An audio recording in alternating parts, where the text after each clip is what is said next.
thank you for coming back for episode 8. My name, as always, is Brandon. I am joined by Nixon, our sound guy. Yellow. He says yellow. Then we have young... Yo, what up? It's your boy, OG Jeff, because that's right. It's spelled with a G, baby. Okay. I don't know what I just did there. And then his eyes glazed over. They rolled back in his head. And then we have... Suddenly a gold chain appeared around my neck. And then it disappeared instantly. It was really shitty. And we also have Joe with us. There is no Joe, only Zool. It's true. Thank you, everybody, for listening for last week. And then this week, now we're talking about not Call of Duty, but Battlefield. Yeah. We seem to be... There's a trend. The news cycle for games seems to be very first-person shooter heavy right now. It is very... well. At least in the AAA Yeah.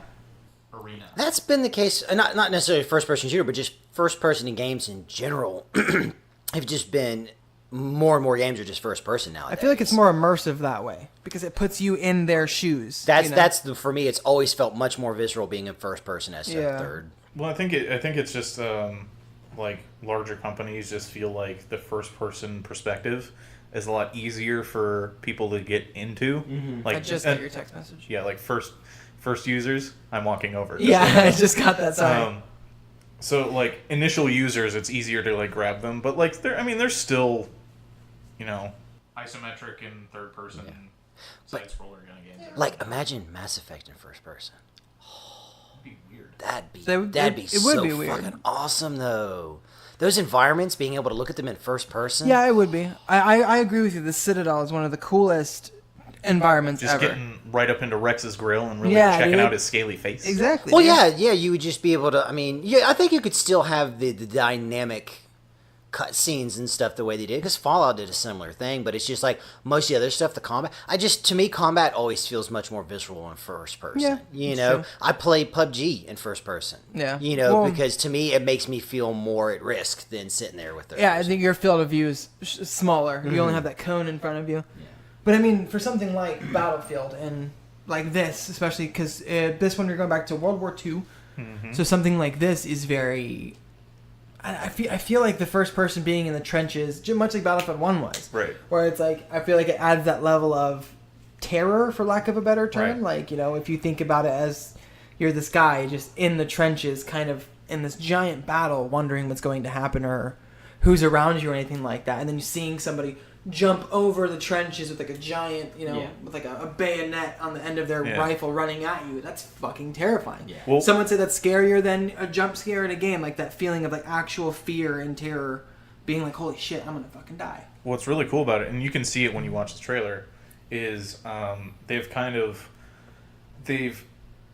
taken a bigger stance on like improving the first person perspective, where like they've improved, like you can now jump and slide into a prone from running. Yeah. So it's like, it's like you're actually in combat. If you're in combat, you're not going to run over to cover and then duck down and then lay down. You can just immediately dive into a prone position. Yeah, we're talking about like where she slides down the hill kind of, and she can fucking like mowing people down. That was super cool. Yeah. Well, that's another thing is they've now implemented where when you're in prone, you can flip over onto your back.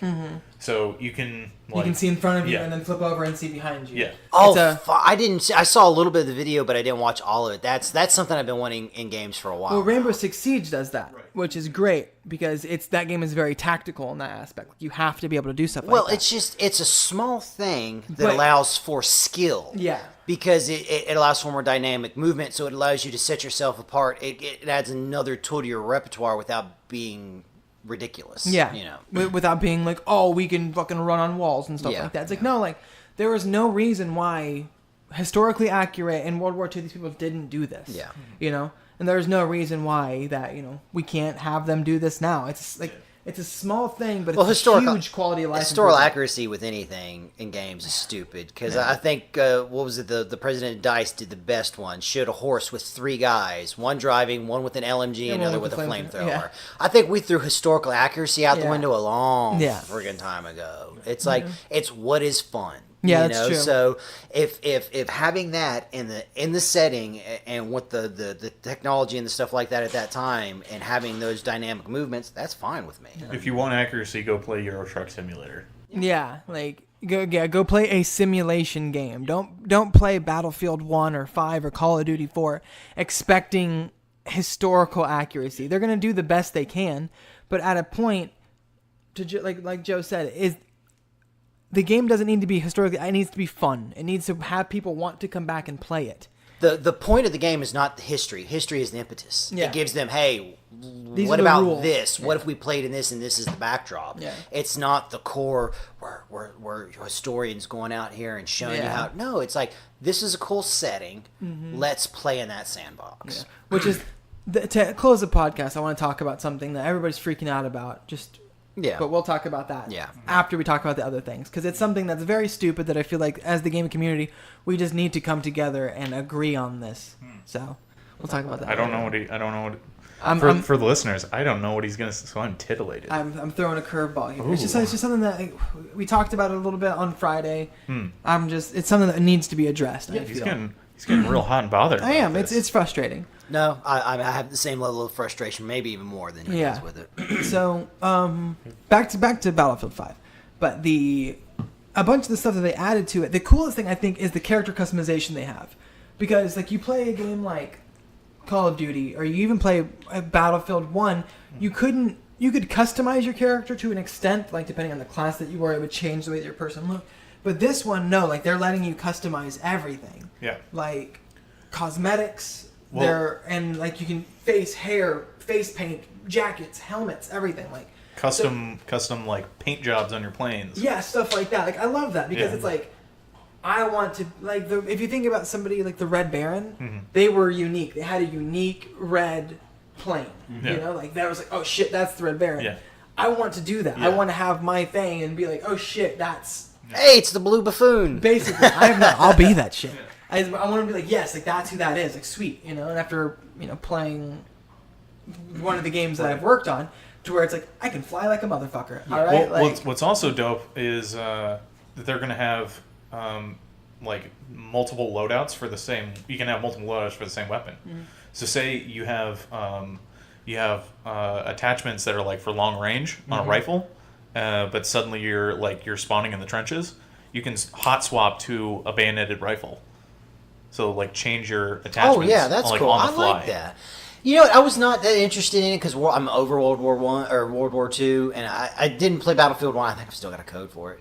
But some of this stuff actually, I might actually pick up Battlefield. Yeah. The biggest thing for me is number one, like I like Call of Duty too. I like the fast pace of it, but the Battlefield 1 Battlefield 5 with I forget what they're called, the grand maps. Grand operations. 64 on 64. That stuff is so much fun because the matches last like an hour. Yeah. Because it's like, if you're on the attacking team, you push forward. If you're on the defending team, you have to stop them. And it's like you can play for like an hour, and it's great. And these huge maps, and you get the scope of like these battles that these people were in.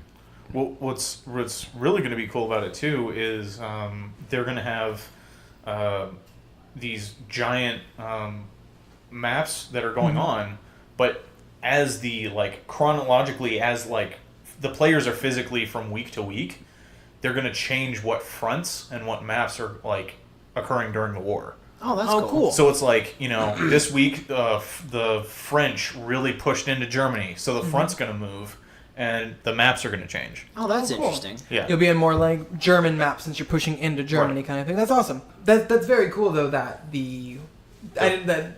these games are these online multiplayer games. I like the fact that now these companies are trying to have it be more living and dynamic and breathing. Like you said, like if so and so, like if say maybe this faction does better, this faction pushes into there, or they push back, or the U.S. comes in, or whoever does whatever, that the featured, I say featured with like quotation marks, but like the main grand operations map or the main maps will be different that week rather than. Well, it's just they're taking a more interesting stance on their franchise now with Battlefield, where it's like it makes it feel a lot more like a living entity as a game as a service, but it's still you're seeing that both with the actual like the back end stuff, like what maps you can play, what because on these maps you can unlock like certain planes. Yeah. On those specific maps, so if the front changes, you can't get that plane because again. you're no longer on that front. Yeah, which makes sense until it circles back around. Yeah. Well, that makes sense just as far as like a wartime thing. Like if you push forward, you're not going to move all of your supplies up there. You know, you're going to move what you can, but you're not going to take every plane and everything with you too. You know, stuff like that.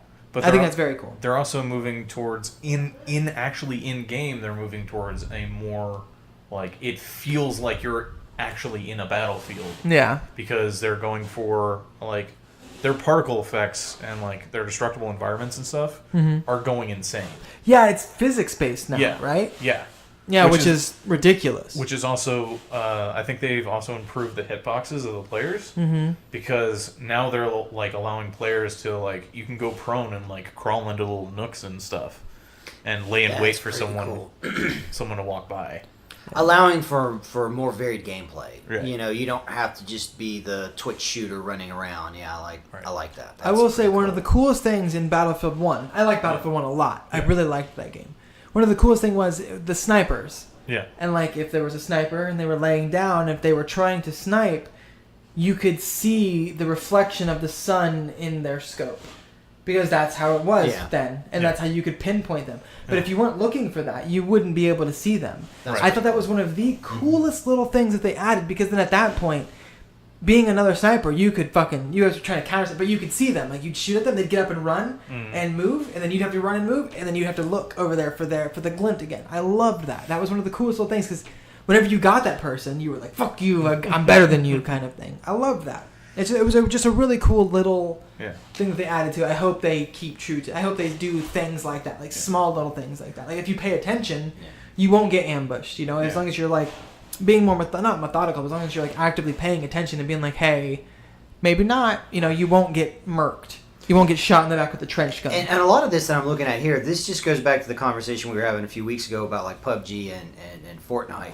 It's not what they need to do to ape the other. It's not what Battlefield needs to do to ape Call of Duty. It's what they need to do to lean into more of what Call of Duty is not. Yes. And all of that most of that on here is exactly what. Yeah. It's not running the same race. It's saying you're running the Iditarod and I'm running the Grand Prix or whatever. It's no longer like you said, it's no longer them mimicking each other. It's more so like PUBG and Fortnite. It's like one's more realistic.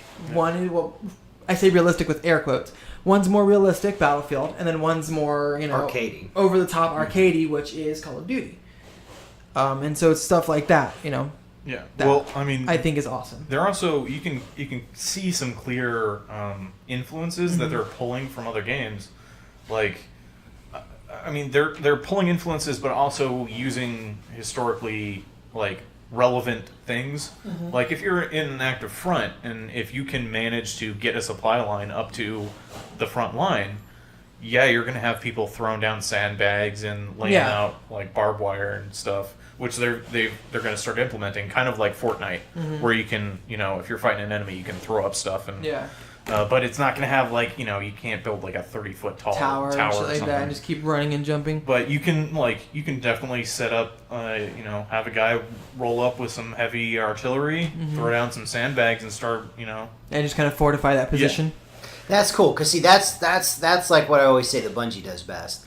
They don't necessarily innovate and come up with everything brand new, but they'll see something someone's doing and incorporate it in their own way, and maybe even do it better. That seeing what Fortnite does and go, well, we don't want people building 100-foot towers, and it's just about how high you can build. But what if we took a small element of that? I mean, that's really, really cool. I like that.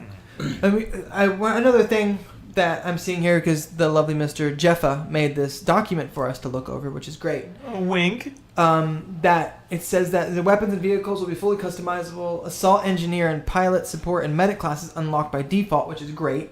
You don't have to actively, but then there are subclasses. I haven't seen. I know they talked about it briefly, but I don't think they've released anything about what the subclasses are.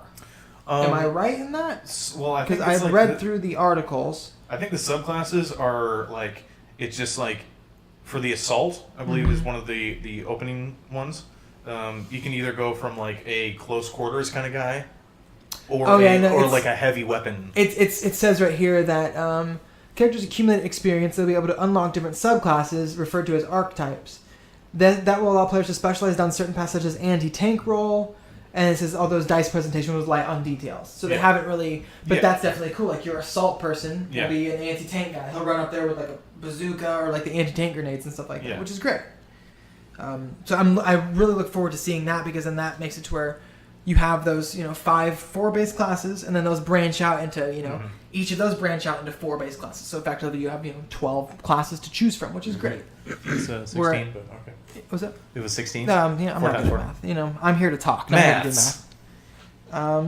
That's a British pronunciation. Cosmetics are not linked to player EXP as well, which is cool. And I believe what they said, they're getting rid of loot boxes, but there are 2 forms of currency in the game. So I'm not sure about that. Which is fine. Probably it's just you earn currency and then you go to a shop and you spend your currency directly on what you want. Well, and that's what I'm thinking. Maybe they have currency for like your actual weapons and stuff like that, and they have currency for cosmetics. Yeah. So maybe they have missions that you do, and you get a special type of currency from that. You get currency from winning a match, which goes into your weapons, and the other one that you do for doing missions, like the specials. Say they have specialist missions. I would assume they probably are going to do it where it's like. The currency for like achieving goals and like winning matches, those are probably going to go towards cosmetics. Yeah, or like leveling up. And I would imagine that like they're going to have currency per kill, and those will probably go towards weapons. Yeah. And the other thing I would point out, they just said they don't have loot boxes. I wouldn't necessarily discount the fact that you might be able to buy currency with real wood money. That's true. Yeah. That's true. We don't know.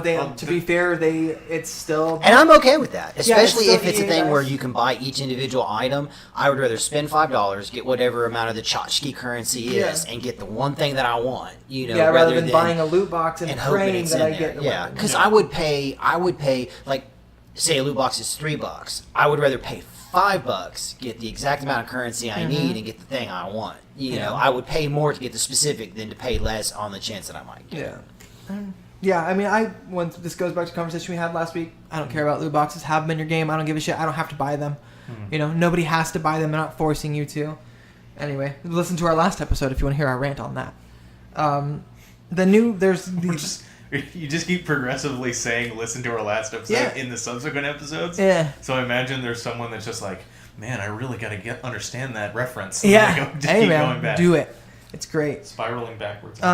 So they have the different game modes they have on there. They have War Stories, which is your single player, much like they did in Battlefield 1, which is one of the best single player campaigns I have ever played in my life.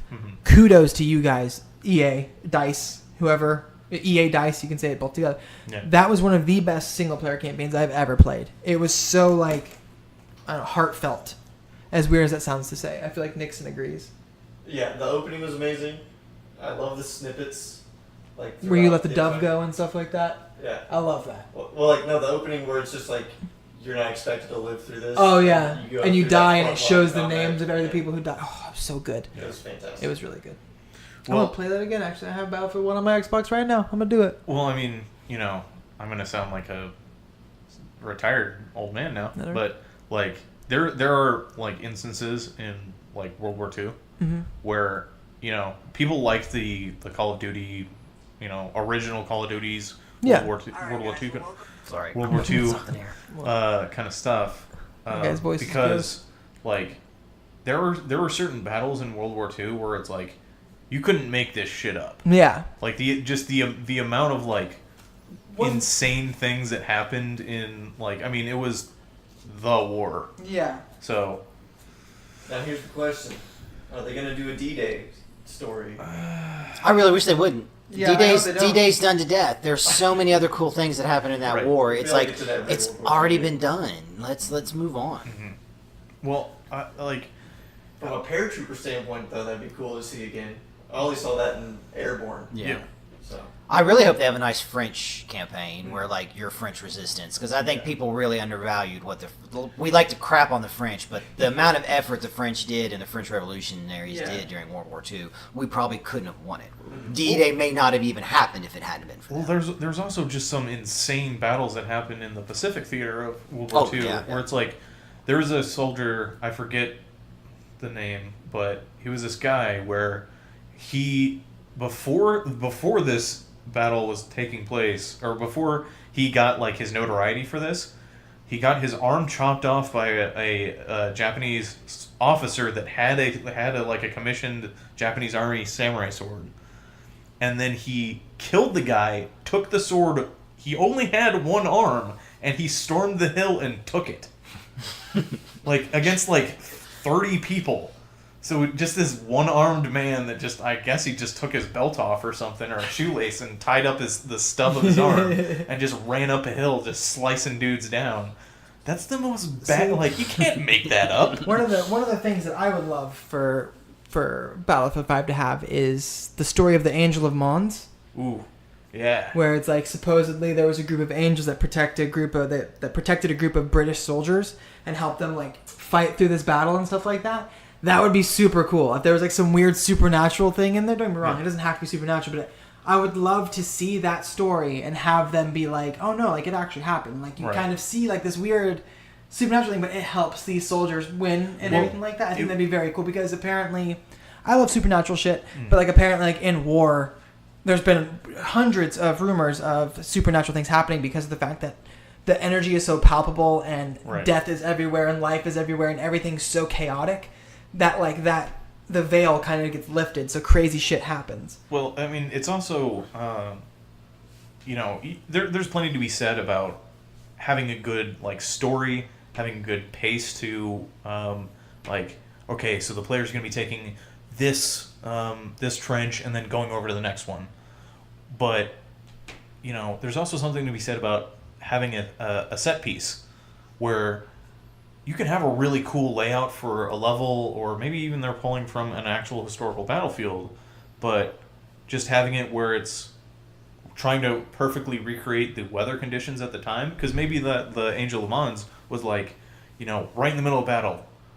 You got clouds all up in the sky because there's like they've been shelling the ground, so it's just throwing dust everywhere, and then just suddenly just this beautiful God ray like parts, and you just see like It's clear. You can clearly see the enemy from through like the dust. Yeah. Like that'd be fucking glorious. They have the potential. Like they have the potential to have some of the like the cinematic setups be beautiful. Yeah. Because I see stuff like God of War. Like it's wrong to compare stuff to that, but like you see certain set pieces in God of War, certain parts in that, and you're like, fuck, like that is beautiful. Like holy shit, that's pretty. And you see like, in other games, I can only think of God of War at the moment, but it's happened in other games too. The introduction to BioShock Infinite, where you're in that thing and you're in the little tube and Booker's freaking out, and you launch up, and then you get out of the clouds and you see the sun and it's beautiful, and the voice is hallelujah, and then you kind of spin around and you see Columbia.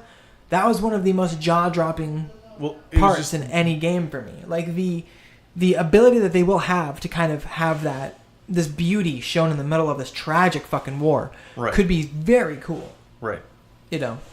I mean, that would be awesome. Yeah, that's what I'm talking about is, to go back to that BioShock, it was a transition from this dark, stormy, like, it was kind of like a representation of like the sin of the Sodom below. Yeah. And it's transitioning to this glorious land in the sky.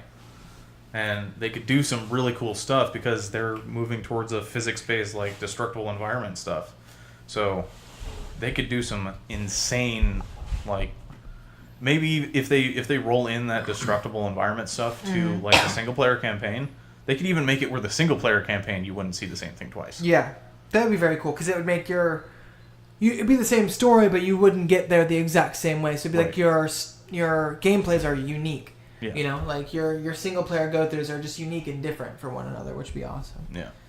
But a big thing that I'm excited about is they're focusing more on teamwork. Like the squads are going to be a legitimate thing now, rather than just like, oh, everybody in the squad's a sniper, let's fucking go. Yeah. Like they want to focus more on having medics be more powerful, more prevalent, where they aren't just people who revive people.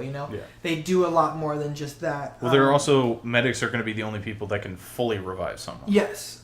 Like, if you're an assault class, you can still have, like, a med kit and you can patch someone up. Yeah, but if somebody's down, they're the only people that can actively bring them back kind of thing. Yeah. See, I heard different. I heard anybody can pick up a down person, but they can't heal them. Like, only a medic can... Either or. I mean, we may have gotten the facts mixed up, but either or. medics are prevalent because I play medic. I'm not very good at games. Yeah. I always play support. I have no problem being a support class. You know, I like it. Yeah. But it's that whole thing, like, that's like my bread and butter. You know, like that's where I get my points. That's where I show my usefulness in the game. So I like the fact that not everybody can do what a medic can do now, and I can be good on my squad just by being a good medic. Offering more avenues to play the game. Yeah. You know, I mean, that's life. There are multiple avenues to get to places and stuff like that. And in multiple ways. War's not won just by one person that's really, really good at shooting, or even a few people that's really, really good at shooting. It's a group effort. And so by having a game that mimics that, there's your historical and realistic accuracy there. It's a team working in concert, each with unique abilities that allow you to get to the victory point. That's cool. I really, really enjoy that. Yeah. I mean, everything I've seen for Battlefield, fuck Call of Duty. Like, I will pre-order Battlefield strictly just so I can get into the beta and try it out. Mm-hmm. I know I don't care. I'll pre-order games because I can pay them off as time goes on. I don't have to pay them off in one lump sum. But anyway, like I'll go pre-order. If they were like, hey, the beta opens tomorrow, I'd go pre-order it today and play and get it because I really want. Everything I've seen on this game looks awesome. Yeah. So I mean that. I just think it would be. I haven't played a Battlefield game since like Battlefield 2. Mm-hmm. So I like, depending on how many of my friends get it and that kind of stuff, Mm-hmm. I might pick it up just because. I mean, how awesome would it be? You're half an hour into a game. You're with a group of your friends. Mm-hmm. You just got to a shelled out building. You threw up camo netting so airplanes going overhead don't know that you're in there. Yeah. You have a heavy machine gun mounted up. You got sandbags on the doors, so and like, Jesus, where's a medic? And then just fucking Timmy walks in like, hey guys, what's up? Oh my god. Yeah, and I think that's an interesting thing for the squads is that Yeah. There's 4 of us in here right now. Say the squad's 4 people. Mm-hmm. We could all be doing drastically different things, Yeah, right. And it's like the whole thing where to Joe's point, you have to work in tandem together. So the thing is like, you are happy. You're not happy, but you're more inclined to work together if it's with people that you like. Right. And if working as that squad actively helps you in this game, because some games are like, oh, it's team based, but it's not, Right. But like if that's the thing where it's like if our squad does better because we have one of each, like that's super awesome. Like that makes Stewart's like, no, we can be the best fucking squad. Like let's fucking do this. Which is very cool. But Battlefield 5, which I'm surprised about this, it drops. If you have EA Access and Origin Access, it drops October 11th, which is 5 months away. Less than 5. Fairly soon? Yeah, 4 months away. If you get the deluxe edition, it's on October 16th, and the standard edition October 19th. Yeah. But yeah, it's going to launch across every platform, same days, which is super cool. It's launching across PS4, Xbox, and PC. Yep. Yeah. Not all platforms. No, all major platforms. No, I guess Switch is major. Yeah, where's my Twitch port? Yeah. But people are going to ask that. That's true. That's very true. But I think that's cool. It's kind of funny. They're like, please buy our EA Access. Buy it, please. It's a phenomenal deal. It's like $15-$20 a year. Really? I don't know. Yeah. I thought it was like per month. Well, you can do it per month, or you can pay like $15-$20 for the year, and that's it. What's roped into that? I don't know. It's EA Access. It's just what they consider their vault of games and stuff like that. Oh, so you just get the whole catalog? Not the whole catalog, the specific games that they have in their vaults okay. and stuff like that. But like things usually get put into it a year afterwards. I know. Andromeda got put in there the day it dropped. I bought it. Oh man, let me. It wasn't available the day it dropped. Yeah. It became months later, but you could play the game early. Yeah, that's what through it was. EA Access. Yeah, and then the demo that you got to play, you could transfer that data over into the actual game. That's what it was. Yes. Yeah. But that's cool though. I'm just like wouldn't sell EA Access off of Andromeda. It's buy this microwave so you can microwave your nuts. Well, and get cancer. but I mean, there's it was before Andromeda. Yeah. It was like before everybody was like Andromeda's terrible. You know? Well, but all 3 Mass Effects are on there. Yeah. All Dragon Ages are now on there. Yeah. All Battlefields are now on there. Most of their sports games are on there. I know PvZ2 and I think 1 are on. Like most of their stuff within a year gets put in the vault. So, like Titanfall 2, all of that stuff. That stuff is in the vault. So if you have EA Access, as long as your EA Access is live, you can play whatever's in the vault. You can download it and play it. Huh. Yeah. It's a phenomenal deal. One thing I forgot to say Only about available Battlefield. on Xbox though. Yeah. One thing I forgot to say about Battlefield is that they're getting rid of their premium pass. Yep. And I think that I don't know if they're getting rid of DLC. Like I wonder if they're, but I know that they're gonna do free updates to the game, which is great. Do that. Because then at that point, your expansions that you release can be actual expansions and not just like free updates. Right. And I will pay for expansions. I hate paying for what can technically be a free update. You know. Well, that's what I like about like one new map, one new gun. You know, that's it. Like I hate paying for that shit. That is one thing that is almost good about the loot crate system that companies have started to adopt. Is it's pushed DLC and expansions into like actual hardcore like content updates to a game rather than just like, oh, you get a fancy cape, and ooh look at this crown. Like, no, it's an actual, this is a whole new area, you get a house or what have you. It's just it's good that companies are moving back towards a DLC and expansion. This is an actual sizable content increase. So good on you, Dice. I will pick up. I'll pick up Battlefield 5. No questions asked. As of right now. It's just going to take you 1,400 hours to unlock Darth Vader in Battlefield 5. Whatever. I don't want to play as Darth Vader anyway. It's a Battlefront joke. Crickets. Jeff, what are your thoughts on Battlefield? Is it a day one buy for you? Probably not day one, but I'll see what my friends do. I got you. And if they're talking about this is the most sick first-person shooter I've seen in the last 3-4 years. Yeah. Sure. Maybe I'll pick it up. What about you, Joe? Maybe not day one buy, no. But I can say I've never bought a Battlefield game. I've played a few through EA Access. This very much has me interested in as a purchase. That's good. So it's gonna depend on the time when I'm playing because Destiny 2 is gonna have an expansion. So yeah, that's true. Shooters are gonna have a hard time come fall. That's true. Destiny 2 is a lot of fun. I will say. The next thing I want to talk about is something that's super cool that I know a couple of years ago or maybe like a year ago, there was a lot of, not outcry, but there were a lot of people asking for something because there is a big group of disabled or handicapped people that like video games. And there are certain games that they really like, but they can't play. Right. It's hard to expect a human that has one arm to play a fighting game, right. like a Killer Instinct S or like Mortal Kombat or anything. It's borderline impossible. People do it. Yeah. People do it, and that's awesome. They're superhuman people for doing that.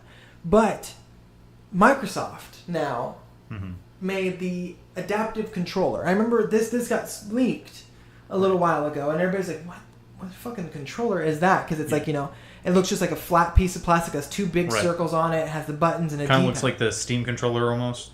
Yeah, it looked like it had the haptic feedback touchpads that the Steam controller had. But then Microsoft came out and said what it was. Yeah. And it's the adaptive controller. Yeah. For people with disabilities, which is great. They made this strictly just for this market. Yeah. Which is awesome. Because there are already a lot of different attachments, like the ones where you can blow in it, or you can hit. There's a thing where they can wear and they can hit with their chin, or they can hit with their head and stuff like that. Those things exist for wheelchairs and all that stuff for their accessibility, but this is the first game developer that has developed a peripheral that will interact with all of that. Yes. And I'm sure the middleware, trying to figure out the middleware for that was probably an absolute nightmare. Yes. Well, this is also Microsoft or. I mean, the other Nintendo and PS4 have tried to implement certain things like this, but Microsoft has already been working on the software relevant kind of stuff for this. Yeah. They implemented the system where you can actually map two controllers to do the same input for one. So it's basically for anyone that has difficulty holding an actual controller. You can map two controllers. So they can hold them separately and still so you can hold them separately. So cool. You can map the left analog stick on the second controller. So you can have them put down on a table or something. And whoever needs to can use it that way, which is awesome. Yeah. And they've implemented other software stuff. I think there was... it was just a little bit more intuitive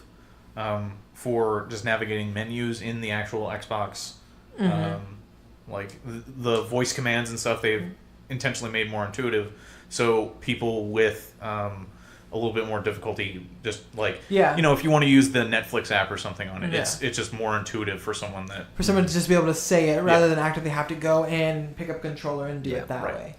Which, I mean, to me, we talked about this a little bit off mic, but it's Microsoft. I don't think they're going to make money off of this. This isn't something that they are going to be able to market to the mass. No, they've intentionally made it cheap. Well, and that's what I'm saying though, is that they're not. They may not even break even on this. Yeah, they're probably going to lose money on this. Oh yeah. But that's awesome that they're doing this anyway. Yeah. It's the thing that it kind of leads into what I want to talk about towards the end, where it's like, as a gaming community, like people focus so much on how we're different.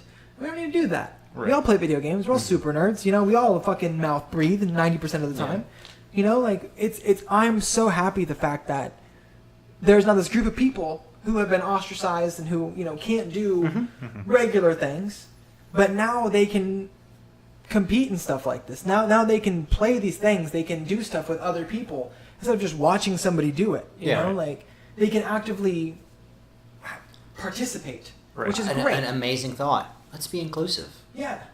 Well, it's right. Like, oh my god. Well, what's also just fantastic about it is they have actively opened up the door for more creativity. Yeah. Not just amongst like the developers to help with getting a larger audience for people to play with, but like the people that are actively interested in video games and they just didn't have the physical ability to do it previously. Exactly.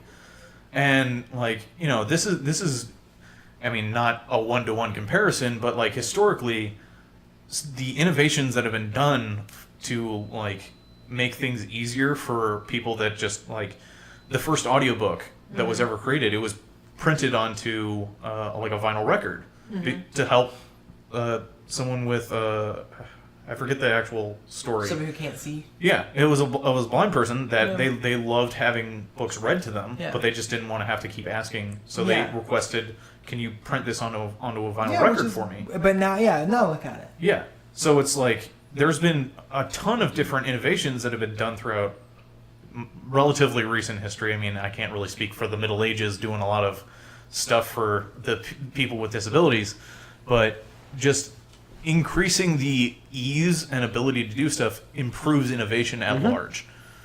Just having this new ability to have this entirely mappable controller. Yeah. Like you can come up with a bunch of crazy different peripherals, but as long as whatever the player is like doing provides an input to the controller, it will map to that. Yeah.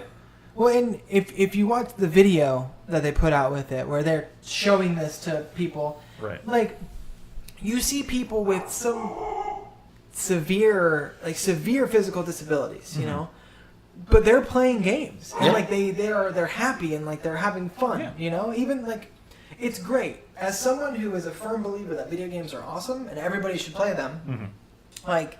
That's so great that these people who may not have an outlet to do stuff or may not have like that thing to, I don't know, help them get out and do something. Yeah.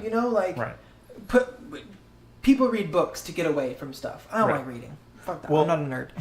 But it's like playing video games is my way of breaking that reality. It's like I can't go outside and throw a magical axe around and catch it with my son and like kill gods and stuff like that. I can do that in God of War though. Yeah. These people who are confined to these chairs. Like, yes, don't get me wrong. Like, I'm happy about the fact that maybe even one or two of them, will have that same kind of feeling, being like, I couldn't do this previously, but now I can be Marcus Phoenix running through and killing the Locust, or now I can be a soldier in Call of Duty going around killing other people. It's awesome. It's a very cool thing that like. Well, what's also, I mean.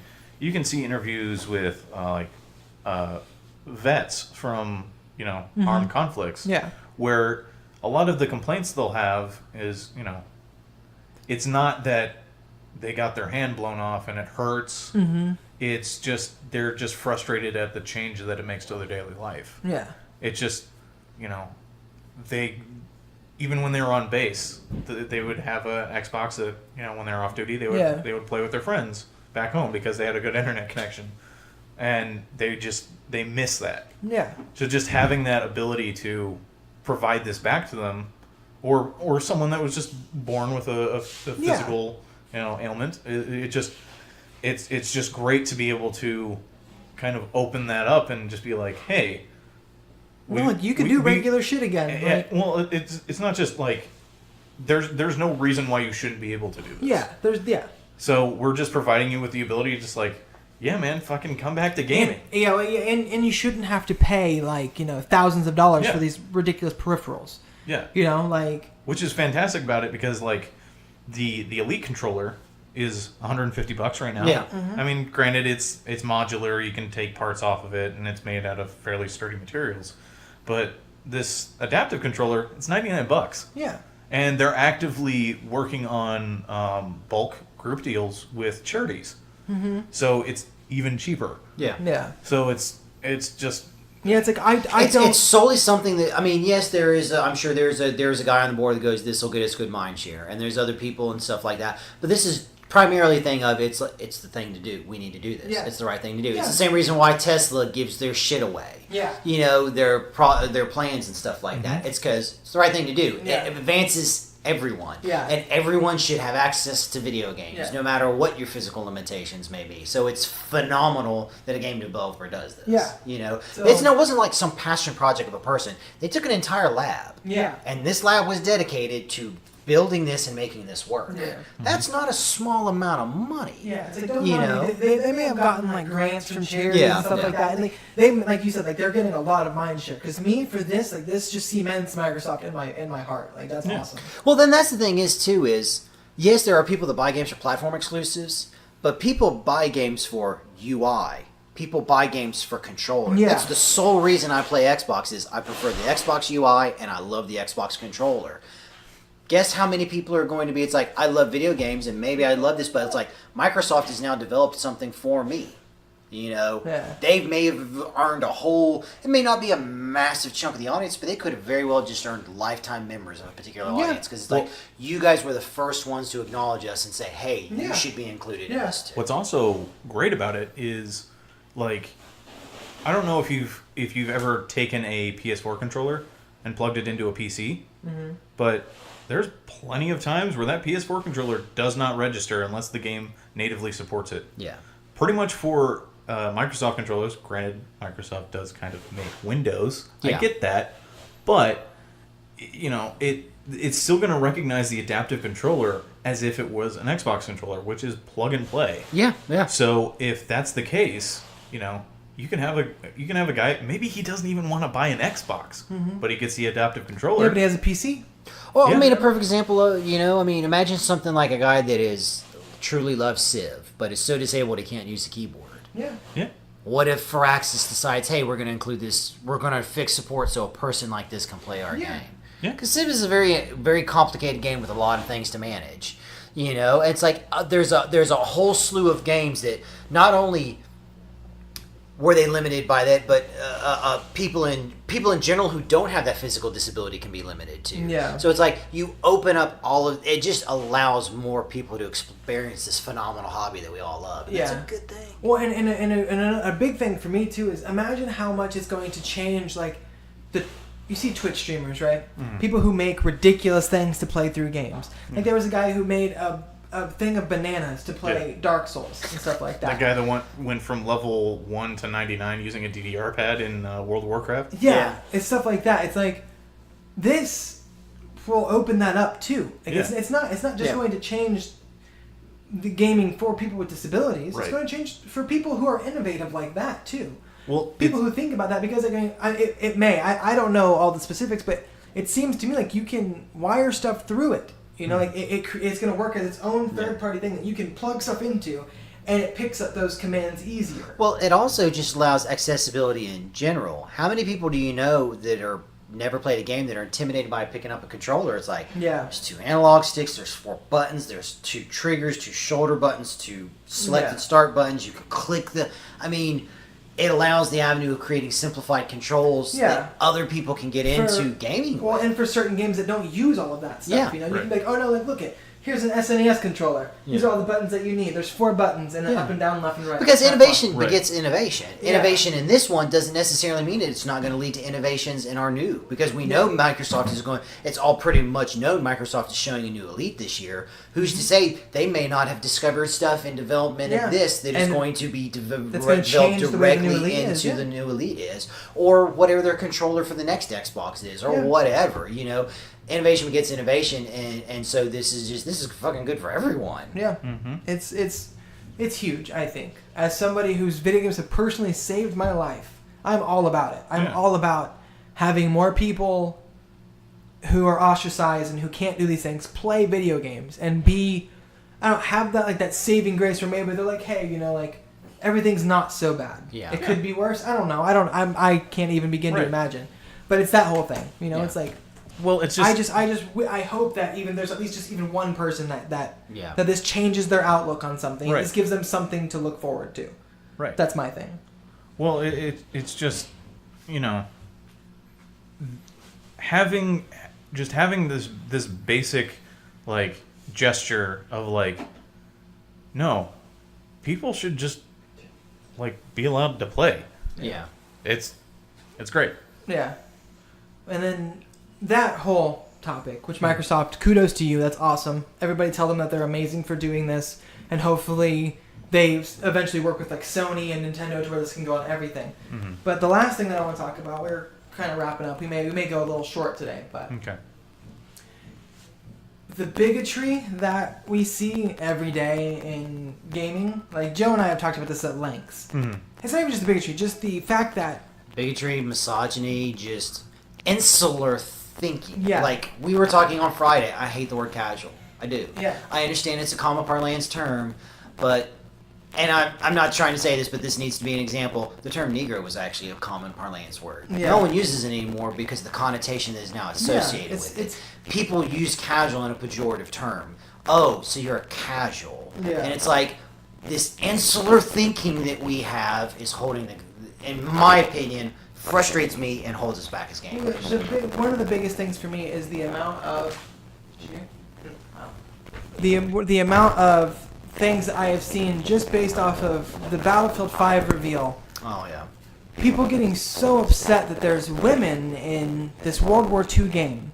Women have fought for hundreds and hundreds of years, even back in the Shield Maiden days. The Valkyrie are a thing for a reason. The Amazons, you know, it's like, this isn't the first time, you know, and I just think that it's 2018, as dumb as it sounds, like, we're moving forward, you know, like trying to move forward. We're trying to, yes. Well, I think it's also, it's just really stupid that they go off of, oh, women weren't in World War II, or they weren't, like...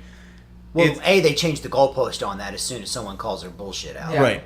Yeah, they keep changing the goalpost. Like, no, it first off, we already discussed, it really doesn't matter what, like, for historical accuracy. It does not matter. No.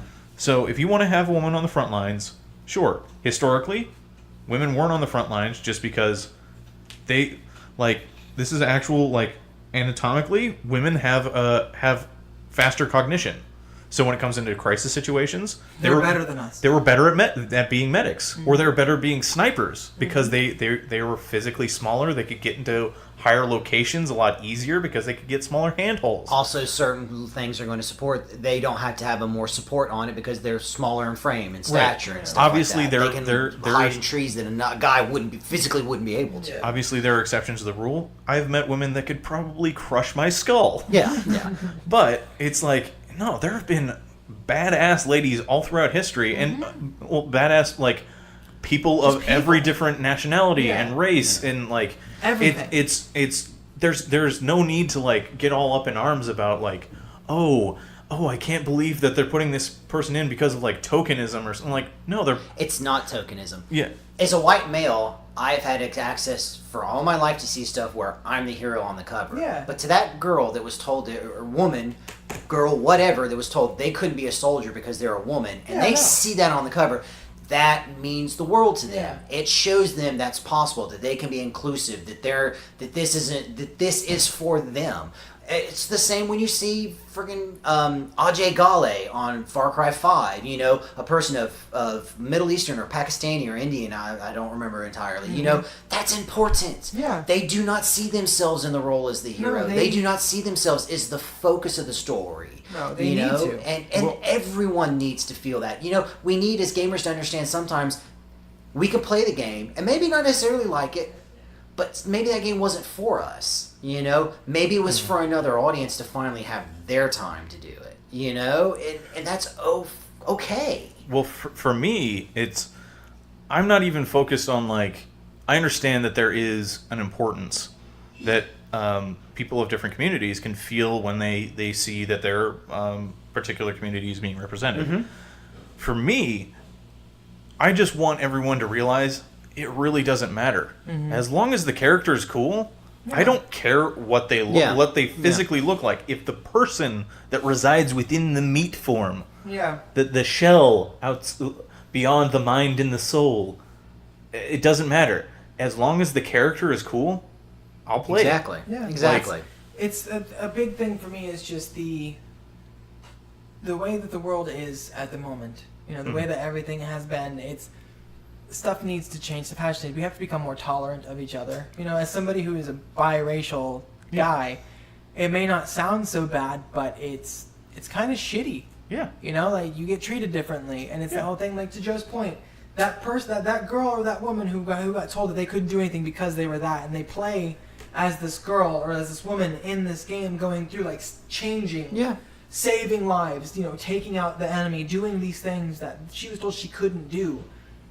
That's important. Well, it's the larger story too. Just like people say, well, why does it matter that this character is gay or lesbian? It's like, well, maybe that gay or lesbian boy or girl, as they were young, found that character because of that common thread. Well, and so now that's not the only thing they identify with, and that's not the only thing that defines that character, and that's not the only thing that's important. But that could have been the initial thing that drew them to that character. That person is like me in this aspect. Yeah. And now that character becomes important. And so seeing themselves represented in that form means all the world to that person. You know, that's why it's important to have people on the covers like that. That's why it's important to have characters that aspect. It's not tokenism. I get tired of people saying that. It's No, it's not. It's inclusion. Right.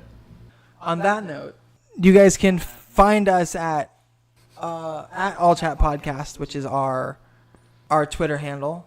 Mine is BrandonBomber89. We have Joseph _Ethan. And I remembered it this time. Jeff's is GH Kindmind. And then we also have Joe, which is the letter J, Connell, Connel, Cowan, Cowan. Okay, cool. All right. And then also subscribe to us on YouTube, which is All Chat Podcast as well, and SoundCloud. And we have a new thing called Podbean going up that we're going to give the old college try to. So if you guys could follow us on there, that'd be awesome as well. Hopefully here pretty soon we'll be up on iTunes and Spotify, which would be super dope. So we don't have to worry about anything anymore. And Joe Nixon's computer's twitching at the moment, so we're going to end this before we lose everything. All right. Thank you guys, and have a good one. Eject!